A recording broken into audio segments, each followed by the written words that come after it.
Abençoados com todas as bênçãos. Receba que tudo está bem, graça e paz da parte de Cristo, da parte de Deus, daquele que morreu, ressuscitou e hoje, com certeza, habita aí no nosso espírito. Seja bem-vindo, você de qualquer lugar do mundo. Essa tecnologia maravilhosa tem nos levado a toda a parte do mundo. Seja muito bem-vindo você, aonde você esteja aí nos acompanhando. Falamos aqui a partir do Rio de Janeiro, cidade maravilhosa aqui do Brasil, não é isso? Alcançamos o mundo. Meu nome, para você que ainda não me conhece, meu nome é Neilton Cardoso. E gostaria de deixar claro que nós não somos pastores, não é isso? O pastor da igreja é Cristo. Nesse momento aqui nós apenas estamos aqui desenvolvendo aqui o dom de pastor, um dom que Deus nos deu de falar com as nossas aqui limitações, com as nossas dificuldades, mas para falar a respeito do Evangelho da graça de Deus, o mistério que foi revelado ao apóstolo Paulo. Graças aí pela sua participação, muito obrigado por você que já está aí ao vivo. Eu tenho visto aqui minha tia Cida, um abraço para você, tia, um beijo, meu tio Wilson, muito obrigado pela sua participação. Também agradeço a você que está nos assistindo aí pela gravação, pela gravação dessa mensagem, devido a essa tecnologia que nós amamos e podemos ser vistos depois, apenas falando agora, e mais tarde estamos vendo. Também um abraço aí para minha mãe que está me assistindo. Um abraço, mãe, daqui a pouco nos falamos, tá bom? Graças pela sua participação. Peço a você que compartilhe a mensagem.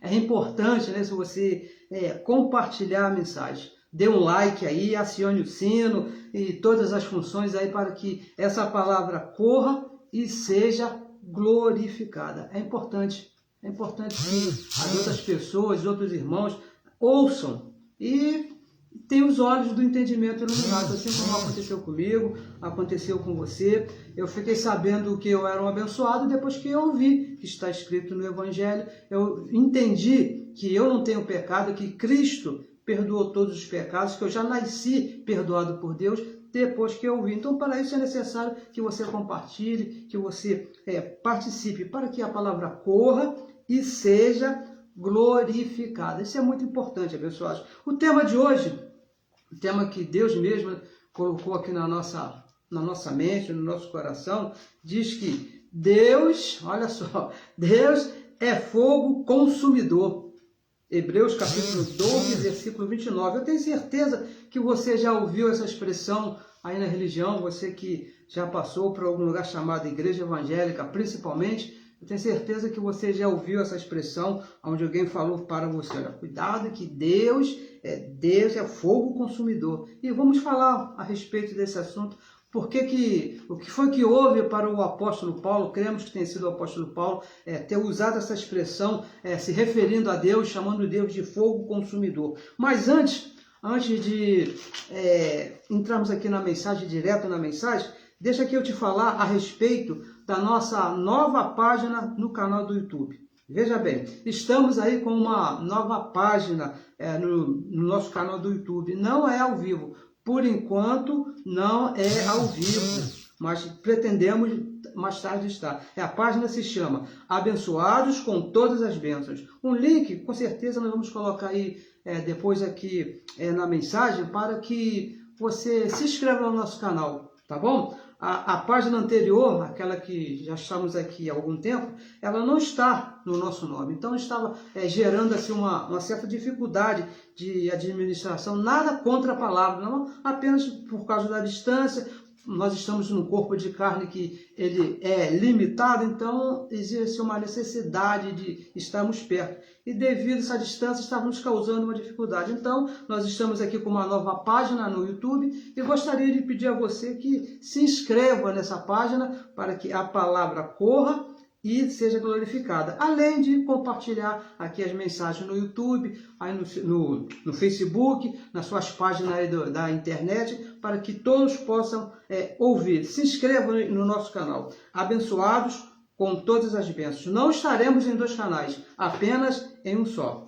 Deus é fogo consumidor. Mais uma vez, você que chegou agora, seja bem-vindo, por favor, meu irmão Dino Sani, um abraço para você, homem de coragem, pregar essa palavra, colocar, se aparecer na frente de uma câmera aqui e falar e dessa palavra da graça que vai contra tudo que é sistema religioso. Na verdade, nós estamos indo contra, nós estamos na contramão da religião. Eu passei alguns anos da minha vida na religião, lá no sistema religioso. Quando eu entrei lá, eu entrei na classe de menores, né, no berçário, né? E saí de lá, já era casado, tinha 2 filhos, casado, 2 filhos, um pouco mais de 35 anos lá. E Deus que faz, não reclamo, não falo mal, porque passamos lá, sabemos como é que funciona, não é isso? A intenção, o amor, o zelo dos irmãos. Por isso que nós estamos aqui falando a verdade, para que os irmãos também conheçam a verdade. Então vamos aqui começar nesse tema maravilhoso que se chama Deus é fogo consumidor, tá bom? Isso aqui, veja bem, vamos logo te adiantando aqui. Quando diz que é fogo consumidor, o negócio aqui não é literal, é uma linguagem de figura, não é isso? Uma linguagem de figura. Porque o fogo, ele tem um poder de destruição, e o escritor aqui, ele usou essa figura para dizer que Deus tem um poder também de destruição que consome todas as coisas. Então vamos aqui, Hebreus capítulo 12, vamos ver o que significa realmente isso aqui. Hebreus capítulo 12, verso 29, que diz assim, ó, pega a sua Bíblia aí, acompanhe por favor, diz assim, ó, porque, veja bem, porque o nosso Deus, não é qualquer Deus, a escritura aqui está falando, o nosso Deus é fogo consumidor, fogo consumidor.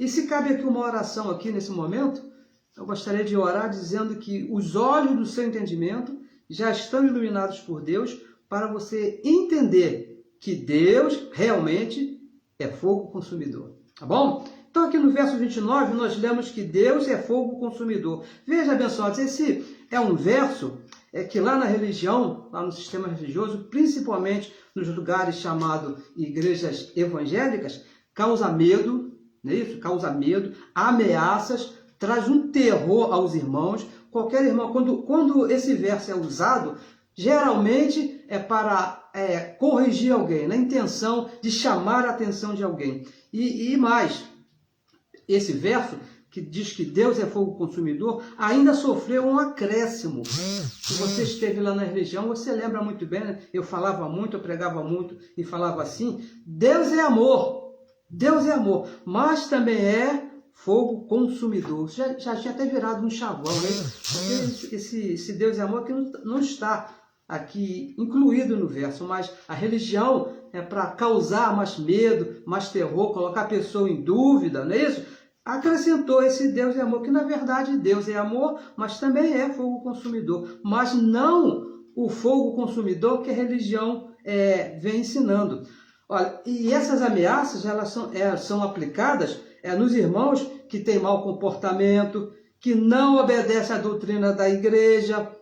Quando a igreja lá tem uma doutrina e o irmão não quer-se muito cumprir ali que o pastor falou, que lá o concílio diz, então alguém chega para esse irmão e fala, meu irmão, cuidado, hein? Deus é amor, mas também é fogo consumidor.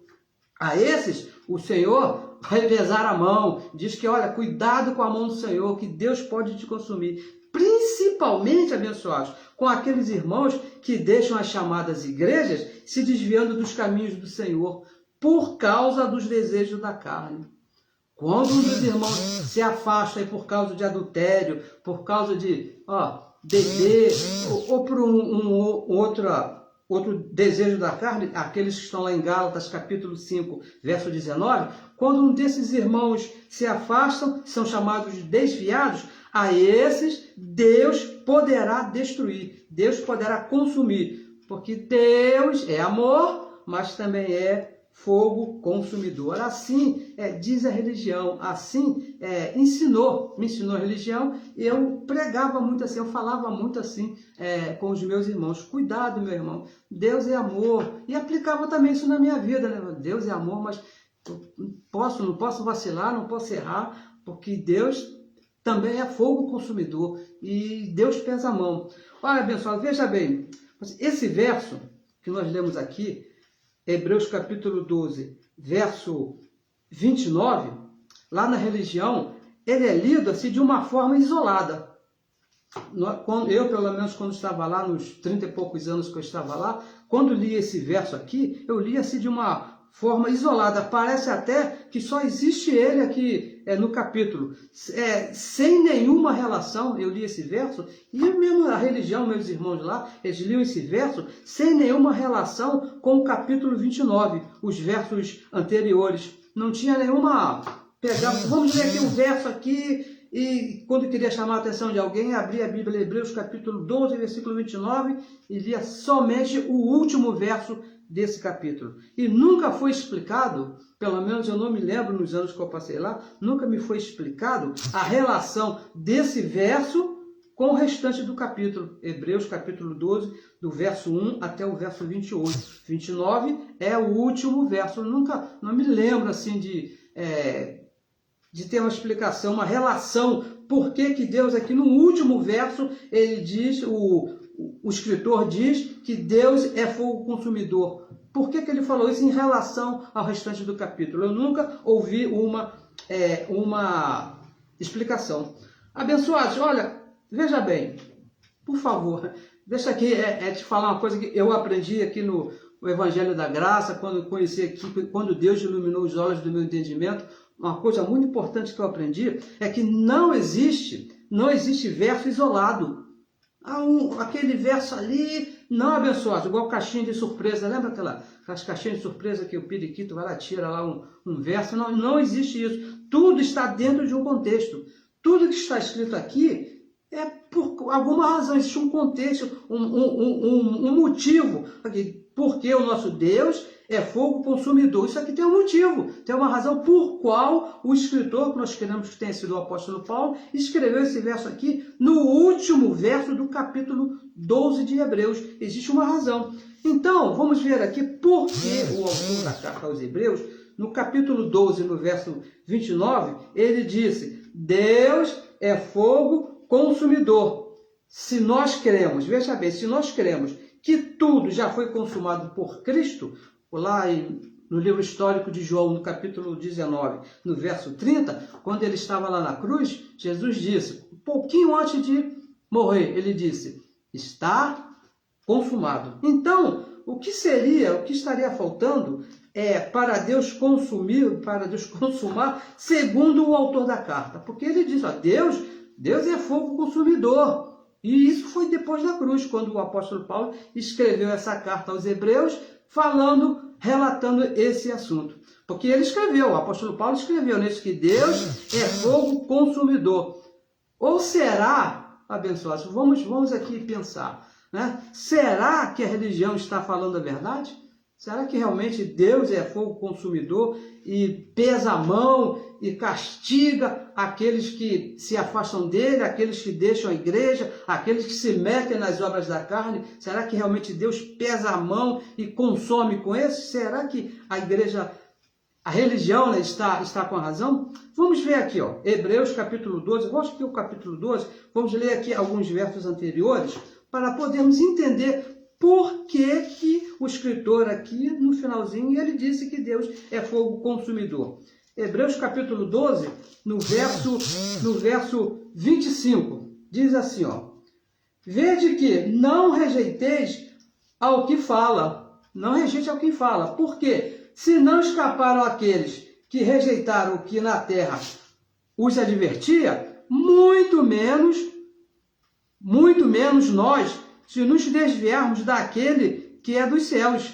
E o verso 26, a voz do qual moveu, olha só, preste bem atenção no verso 26, a voz do qual moveu então a terra, mas agora anunciou dizendo, ainda uma vez comoverei não só a terra, senão também o céu, a terra e o céu. E o verso 27, e esta palavra, ainda uma vez, mostra a mudança, veja bem o que iria acontecer, a mudança das coisas móveis como coisas feitas, para que as imóveis permaneçam. E o verso 28, pelo que, tendo recebido um reino, que não pode ser abalado, um reino inabalável. Retenhamos a graça, tenhamos com firmeza, com segurança, pela qual servamos a Deus agradavelmente, com reverência e piedade. Então, abençoados, aqui do verso 25 ao verso 28, principalmente do verso 26 e o 27, fala de uma mudança, fala de uma troca. Diz aqui uma troca de coisas móveis, de coisas visíveis, coisas passageiras, coisas que se veem, por coisas imóveis, por coisas eternas, por coisas invisíveis, ou seja, coisas espirituais.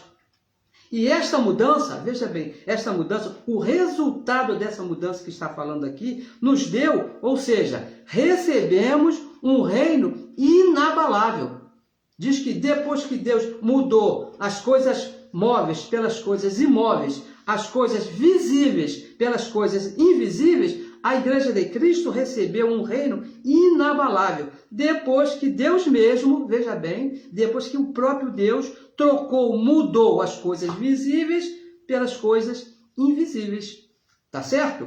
E chega então no verso 29, depois que o apóstolo explica o que foi que aconteceu, então no verso 29 ele vem e diz: o nosso Deus, aquele que mudou as coisas visíveis para as invisíveis, aquele que tirou as coisas móveis e colocou as coisas imóveis, o nosso Deus é fogo consumidor.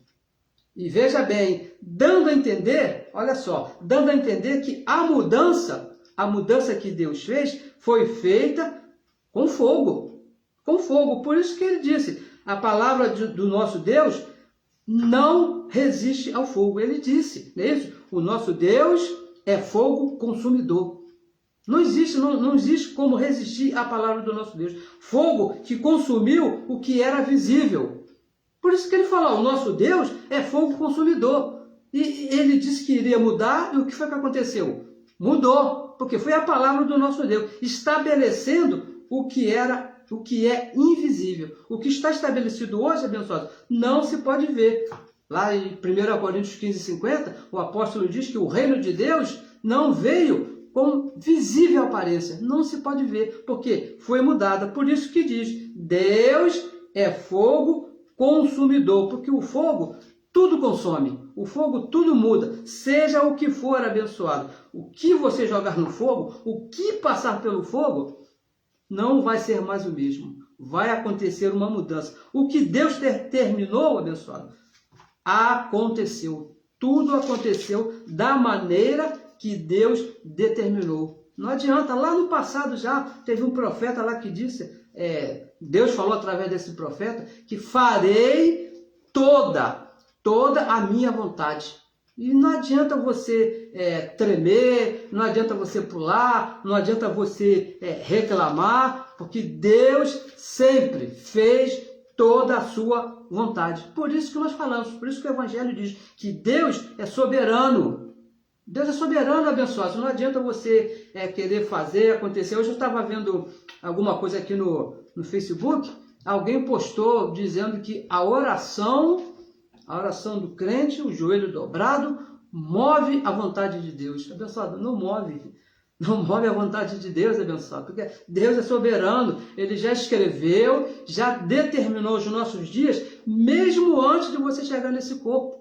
Por isso que fala, Deus, Ele é fogo consumidor, a vontade dEle é soberana, vai ser sempre cumprida. Agora, veja bem, agora é necessário, nós precisamos entender o que era visível, veja bem o que foi que aconteceu, que o fogo consumidor, ou seja, Deus mesmo trocou para as coisas invisíveis. Porque nós lemos aqui, que Hebreus capítulo 12, verso 26, 27 e 28, diz que houve uma troca das coisas visíveis para as coisas invisíveis. É necessário que saibamos o que seja, porque aqui parece que não ficou assim bem claro aqui, não é isso?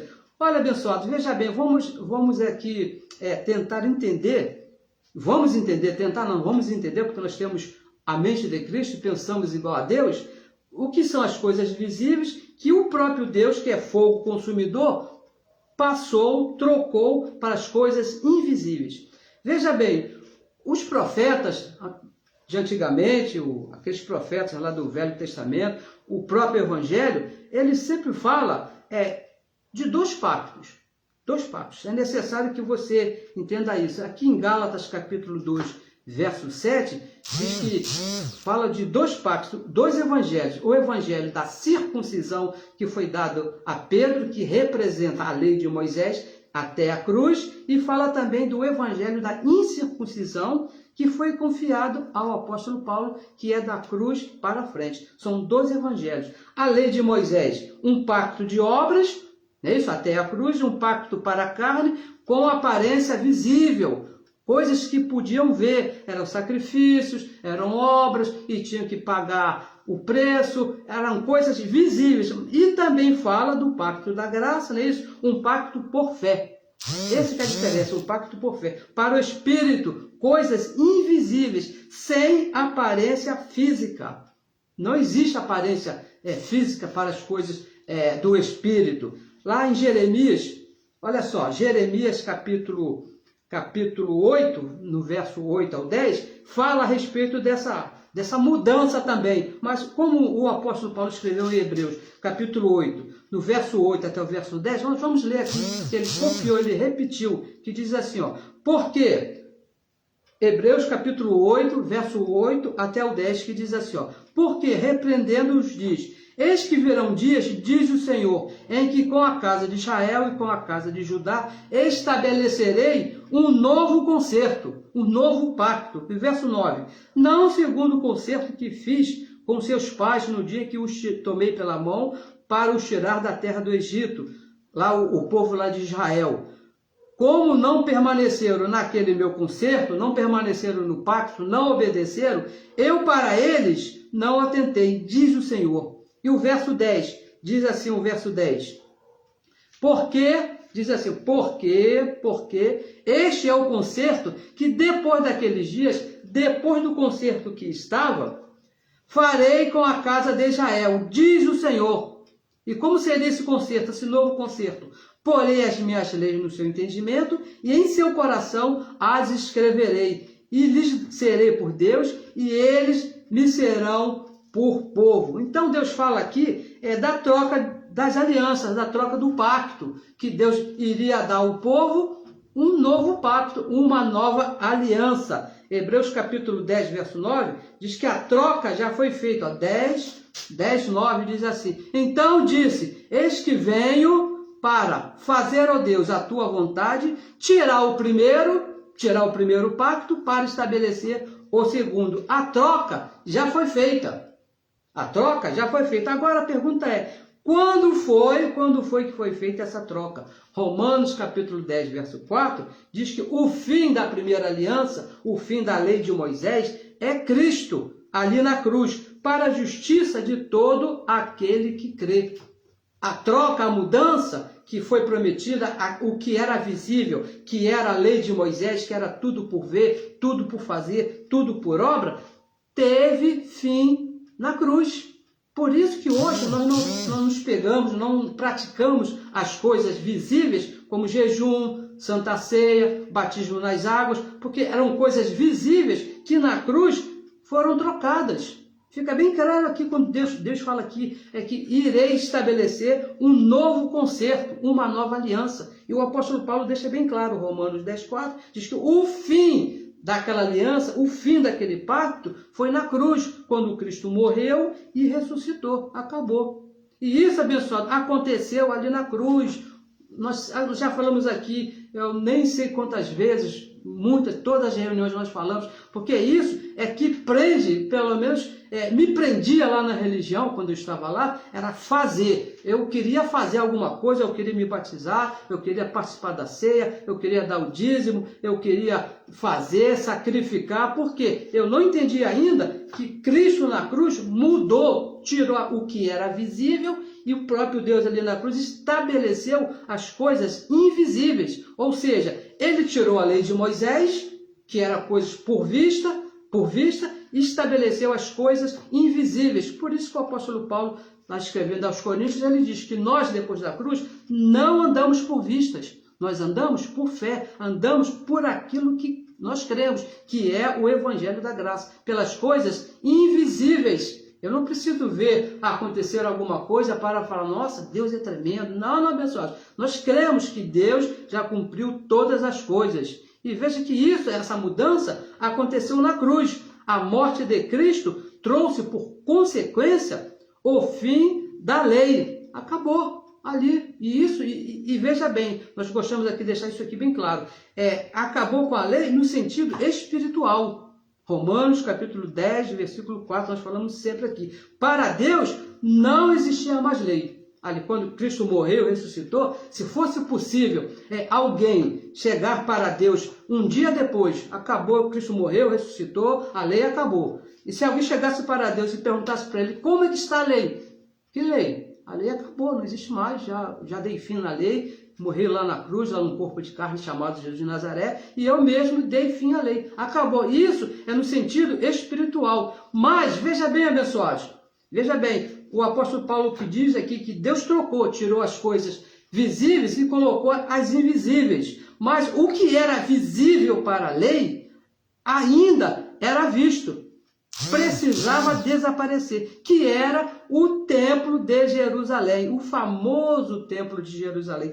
Precisava desaparecer, tinha que acabar o templo de Jerusalém. Por quê? Ali que eram levadas as coisas visíveis, as ofertas, os dízimos eram entregues ali, os sacrifícios pelas coisas que se faziam ali de errado, tudo era ali, era necessário desaparecer. Hebreus capítulo 12, 27 diz que era necessário, Hebreus 12, 27, nós lemos aqui, diz que era necessário que desaparecesse, porque Deus trocou, Deus tirou ali na cruz as coisas visíveis, ele tirou e estabeleceu as invisíveis, mas o templo continuava de pé.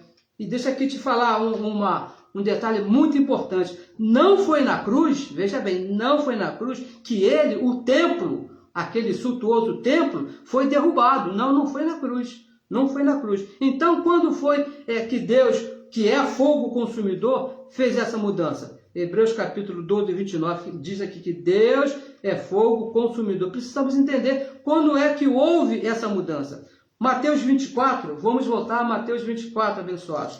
Porque deixa eu aqui te falar uma coisa bem importante. Isso aqui, esse capítulo aqui é muito importante para nós. Mateus capítulo 24, vamos ler aqui, dois versos, o verso 1 e o verso 2, que diz assim. Vamos ler até o verso 3. Que diz assim, e quando Jesus, olha de quem nós estamos falando, Jesus, o próprio Deus, dentro de um corpo de carne. E quando Jesus ia saindo do templo, lá do famoso templo de Jerusalém, aquele das coisas visíveis, aquele que ali que eram entregues os dízimos, ali que eram entregues as ofertas, os sacrifícios, aproximaram-se dele, de Jesus, os seus discípulos, Pedro, Tiago, João e aquela turma toda, para lhe mostrarem a estrutura do templo, aquela coisa fabulosa, porque realmente, abençoados, era alguma coisa muito grande. Para a época, era alguma coisa assim extraordinária, muito, muito imensa. E no verso 2 disse, Jesus, porém, lhes disse a respeito do templo que os discípulos mostraram para ele. Não vejo tudo isso? Olhe para esse templo, essa coisa maravilhosa. Em verdade vos digo que não ficará aqui pedra sobre pedra, que não seja derribada, que não caia. Jesus fez uma promessa ali, fez um aviso àqueles discípulos, falando, não vai ficar pedra sobre pedra desse templo aqui, porque foi o que eles perguntaram, não é isso? E veja bem, abençoados, não foi na cruz que essa promessa aconteceu. E o verso 3, veja bem aqui, o que diz aqui o verso 3? E estando assentado no Monte das Oliveiras, aqui já é um outro momento, um pouquinho mais para frente, chegaram-se a ele os seus discípulos, em particular dizendo, só os discípulos e Jesus, dize-nos, quando serão essas coisas? E que sinal haverá da sua vinda e do fim do mundo? A pergunta lá dos discípulos para Jesus de Nazaré. Então, abençoados, veja bem, no verso 26, Jesus avisa aqui aos discípulos que o visível da lei, que era o templo, aquela coisa maravilhosa, iria desaparecer. Porque ele disse, não é isso? Não ficará pedra sobre pedra, não ficará aí nada em pé, vai cair tudo, tudo vai ser derrubado. Foi isso que Jesus disse para aqueles discípulos a respeito daquele templo, no verso 26. E mais, abençoado, deixa aqui te falar aqui um negócio bem importante também a respeito do capítulo 24 de Mateus. Aqui, nesse capítulo, em todo o capítulo, não existe aqui verso isolado, em todo o capítulo, aqui cuida de 3 assuntos. Todo o capítulo cuida de 3 assuntos. A destruição do templo, que nós falamos agora no verso 1 e no verso 2, e no verso 2 e no verso 3, principalmente no verso 3, aqui Jesus vem falando a respeito da volta de Cristo e do fim do mundo. Foi o questionamento dos discípulos para Jesus. Nos fala como é que vai ser a volta de Cristo, a volta do Filho do Homem, e como é que vai ser os sinais, como é que vão ser os sinais do fim do mundo, porque eles queriam saber o que queriam acontecer. E Jesus ali, durante todo o capítulo, depois você leia, porque o capítulo é muito grande, o nosso tempo aqui não permite aqui, nós lemos aqui que ele diz que iriam ter guerra, rumores de guerra, haveria uma tribulação que jamais foi vista no mundo, que nunca aconteceu, e depois daquela tribulação jamais aconteceria. E ele disse aqui mais algumas coisas, outras características, né, a respeito lá dos judeus: fuja para os montes, que não aconteceu no sábado, ai das grávidas, e deixou que depois você lê aqui o capítulo 24 todo, que você vai entender com bastante tranquilidade esse assunto aqui. Mas eu gostaria de chamar aqui a atenção, com bastante carinho, com bastante respeito, para o verso 34, Mateus 24, 34, porque eu vou te falar aqui bem francamente, porque passou comigo, não é isso? Se você não entender o verso 34, que ele diz quando seria a realização de todas as coisas, quando que todas essas coisas seriam consumadas, se você não entender, você vai ficar olhando para cima, vai passar a sua vida olhando para o céu, esperando Jesus voltar nas nuvens.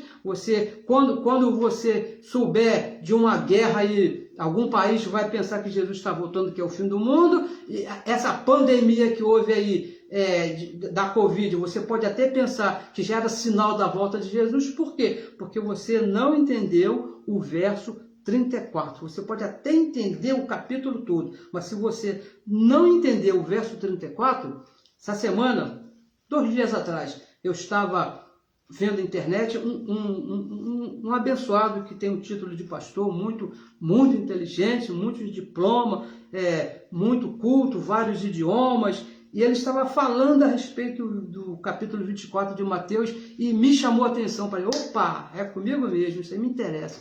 E o abençoado falou por 36 minutos, eu marquei 36 minutos, e esperando. Ele vai falar do verso 34, ele vai falar do verso 34, e falou dos versos anteriores, foi lá em Apocalipse, foi em Daniel, voltou aqui em Mateus, e falou, e terminou o tempo, e não falou do verso 34.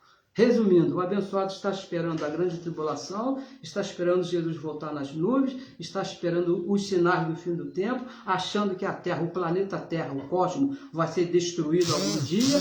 Por quê? Porque não entendeu o verso 34. Quando seria a realização de todas as coisas? Esse verso aqui é muito importante. E também aqui nesse verso, a derrubada do templo, o que era visível para a lei. Também fala quando seria, veja bem, quando seria a derrubada do templo, o que era visível para a lei de Moisés. E que lá em Hebreus 12, 29, diz que nós lemos que Deus é fogo consumidor. Então vamos ler aqui, Mateus 24, 34, que esse verso aqui é o verso-chave desse capítulo. Disse quem? O que está escrito na sua Bíblia aí? Disse Jesus: em verdade vos digo.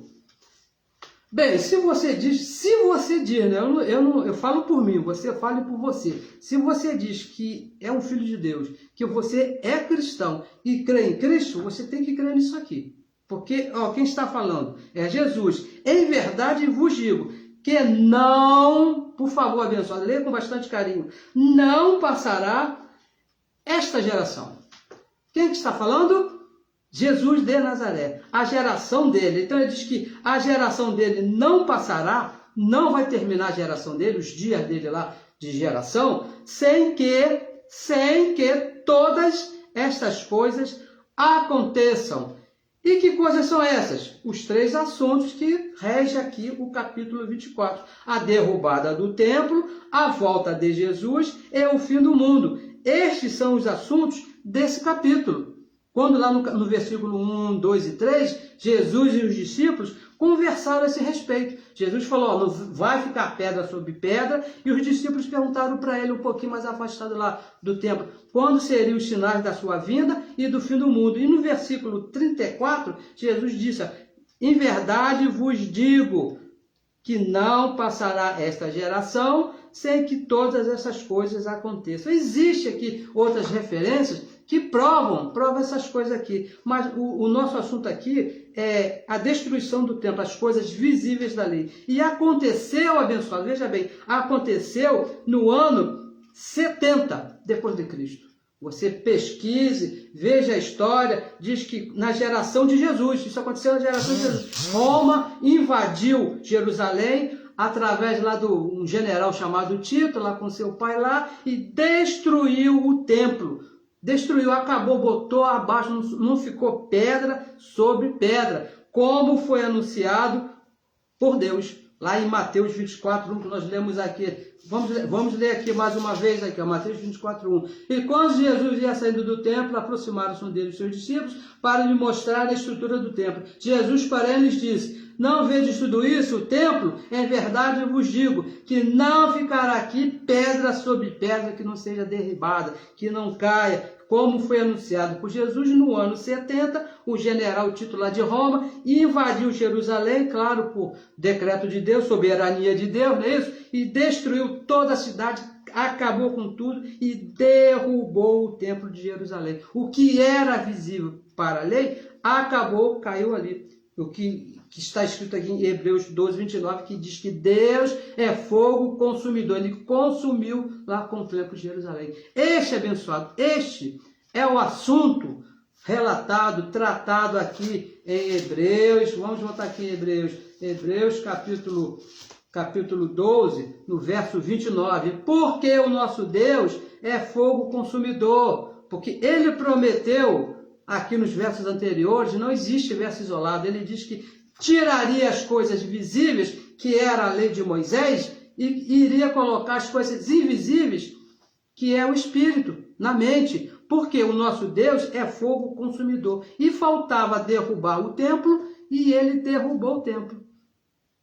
Mandando lá o general Tito, lá de Roma, cumprir o que Deus havia decretado, porque o nosso Deus é fogo consumidor, fiel à sua palavra, igual a fogo, não é isso? Se caiu no fogo, abençoado, já era, não tem como voltar. Pode ser o que for. Se você jogar alguma coisa no fogo, não tem arrependimento, não se arrependa, porque não tem jeito, o fogo vai consumir. E o nosso Deus é fogo consumidor, a sua palavra é fogo consumidor. Ele disse que o templo ia cair, tinha que cair, porque é a palavra do nosso Deus. É isso que diz aqui o apóstolo aqui, quando ele diz que Deus é fogo consumidor. Não é que Deus vai pesar a mão, olha meu irmão, Deus é fogo consumidor, vai consumir a sua vida, vai te castigar. Nada disso, nada disso. Quando ele morreu ali naquela cruz, quando Cristo morreu ali naquela cruz, quando ele destruiu o templo lá em Jerusalém, esses 2 templos, ele morreu na cruz, e no final daquela geração, no ano 70, ele destruiu o templo de Jerusalém. Ali ele consumiu com a lei, com o pecado, consumiu com a morte, consumiu com o diabo, consumiu com as obras, acabou com tudo que era visível com a lei. E nos deu, como diz aqui no verso 28, nos deu um reino inabalável, diz aqui no verso 28, pelo que, tendo recebido, nós recebemos, a igreja de Cristo recebeu, um reino que não pode ser abalado, abençoado. Não pode, esse reino não pode ser abalado. Por isso que nós falamos aqui, ó, a nossa salvação, o que nós somos no Espírito, a nossa posição em Cristo, não pode ser abalada, porque nós participamos de um reino, nos foi dado, nos foi imputado um reino que não se abala. Você é abençoado com todas as bênçãos. Passe o que passe, aconteça o que aconteça, você é filho, você nunca vai sair dessa posição. Por quê? Porque o reino é inabalável. Deus tirou as coisas visíveis, que lá na lei, se você fizesse as coisas certinhas, lá, né, o abençoado lá, o filho lá, ele tinha as bênçãos de Deus. Mas passou as coisas visíveis, nós estamos depois da cruz, depois que ele morreu, depois que ele ressuscitou e depois que ele destruiu o templo. Não esperamos mais nada, nós já estamos no reino inabalável, nos deu um reino que é inabalável. E esse reino, abençoados, é o pacto da graça de Deus. É esse que é o reino que nós estamos no reino da graça de Deus. A graça, que é um pacto eterno. O pacto eterno veio desde antes da fundação do mundo. Lá em Timóteo, o apóstolo Paulo diz que nos salvou, nos chamou pela sua graça desde antes lá dos tempos eternos, antes do relógio começar a funcionar, fazer tic-tac, antes do primeiro tic-tac, Deus já havia estabelecido a sua graça, já havia nos chamado, já havia nos salvado, já era um filho dele lá desde antes, um pacto inabalável. Quando chegou na cruz, ele morre, tira a lei, ressuscita, destrói o templo ali no ano 70 e o reino está estabelecido para todos os filhos. Esse reino é o pacto da graça, o evangelho da nossa salvação. O nosso último verso aqui, Romanos 1,16, que fala sobre o evangelho da nossa salvação. Deus não vai pesar a mão em você, não vai, de maneira nenhuma, abençoado. Deus é fogo consumidor. Deus é amor, mas também é fogo consumidor. Imagina você, hein, se Deus fosse consumir alguém hoje. De maneira nenhuma, abençoado. Nós estamos no reino que Deus não pode fazer isso, porque Ele mesmo disse que não vai fazer. Ele já tirou, veja bem, Ele tirou as coisas visíveis. O que poderia levar Deus a fazer isso era a lei de Moisés. Mas Ele tem mais lei para nós, nem lei foi dada. E para os judeus também não tem mais. A lei já acabou, a lei terminou. Romanos capítulo 1, versículo 16, ele diz assim, porque não me envergonho do evangelho de Cristo, desse reino inabalável, pois é o poder de Deus. O que é o poder de Deus? O evangelho de Cristo, não é isso? Para a salvação de todo aquele que crê. Você tem que crer, meu santo, crer que o reino é inabalável. Não se meta com as coisas visíveis, não queira agradar a Deus, né, com as coisas visíveis, primeiro do judeu e também do grego. O verso 17, porque nele, no evangelho, no reino inabalável, se descobre a justiça de Deus. A justiça de Deus está nesse reino, não está lá na lei de Moisés, está no reino inabalável, não está nas coisas visíveis. Se você quiser a justiça de Deus pelo que você vê, você vai se perder, abençoado, porque a justiça de Deus ela se estabelece naquilo que não se vê, no reino, aqui, no Espírito, no Evangelho da graça de Deus. Como está escrito, o justo, nós que fomos justificados, ali participamos desse processo aí na cruz, ali vivemos de que maneira? Por fé. É por fé que se vive no reino inabalável. Nada pode abalar o poder de Deus, pessoal. Nada pode mudar. Nosso Deus é fogo consumidor. E isso não é literal, não. Esse fogo é através da sua palavra. Ele cumpriu toda a sua palavra e Deus não vai voltar atrás. Ele é fogo consumidor. Abençoados com todas as bênçãos. Só recebo que você tenha aí entendido esse verso, porque esse verso me causou muitos problemas quando eu estava lá na religião. E eu causei muitos problemas, muita tristeza, muitas ameaças aos meus irmãos que estavam ali comigo na religião. Porque imaginava-se que Deus é um fogo consumidor que iria pesar a mão, consumir aqueles que estavam ali que por acaso cometessem algum erro. E não é isso, abençoado, de maneira nenhuma, abençoado. Deus não vai pesar a mão sobre ninguém. Quando o apóstolo Paulo fala aqui, que Deus é fogo consumidor, que ele cumpriu a palavra dele de tirar as coisas visíveis, de tirar a lei e estabelecer um novo pacto, que é a graça de Deus. E Deus, quando ele diz que vai acontecer, aconteceu. Ele prometeu lá no passado, através do profeta Jeremias, disse que vou tirar o primeiro e vou estabelecer o segundo, vou tirar a lei e estabelecer a graça. E nosso Deus, a palavra dele é fogo consumidor, ele consome mesmo, ele disse e acontece, não tem jeito. Abençoados, receba o que você tem entendido, receba que isso aí te faça viver melhor, que essa palavra te traga conforto, que essa palavra te traga segurança, te traga paz aqui no teu entendimento, não é isso? Que nós andamos em ruas de ouro, não é isso? Aqui, ruas de ouro aqui no nosso pensamento, andamos tranquilo quanto a Deus. Quanto a Deus não temos problemas nenhum, porque os problemas que tinha, ele tirou junto com as coisas visíveis. Não é isso? Isso que o apóstolo Paulo fala. Nada pode nos separar do amor de Deus. Nada, porque nós vivemos um reino invisível, um reino que está firmado na palavra do nosso Pai. Um reino inabalável. Nada pode abalar esse reino. Eu gostaria de pedir a você que compartilhe a mensagem nos seus grupos, para que outras pessoas possam entender o que está escrito, que diz que Deus é fogo consumidor. Por que a Bíblia fala que Deus é fogo consumidor? É necessário que se entenda isso. Compartilhe a mensagem aí aos teus irmãos, nos teus grupos, coloque aí nas suas páginas aí da internet. E também gostaria de pedir a você que se inscreva aí no nosso novo grupo aí, Abençoados com Todas as Bênçãos. Nós vamos estar colocando aí o link, e se você não conseguir, por favor, nos chame aí no privado aí que nós passamos para você. É importante que se faça isso para que a palavra corra e seja glorificada como ela está sendo nas nossas vidas, na minha e na sua vida. Abençoados, tenham um ótimo domingo, um domingo maravilhoso, debaixo aí da guarda do nosso Pai, que ele já disse, já consumou que vai nos guardar, e nós assim vivemos. Abençoados, muito obrigado pela sua participação, muito obrigado por você estar aí, abençoada a família da Lima, abençoada, alguns abençoados que eu não consigo aqui ler, José Maria, acho que é meu primo José Maria, não me lembro bem, não é isso? Abençoado, muito obrigado pela sua participação. Até o próximo domingo, assim Deus, o autor da nossa vida, o dono da nossa vida, o nosso Senhor, o Pai do nosso Espírito, permitir. Eu recebo o que Ele permite. Abençoados com todas as bênçãos.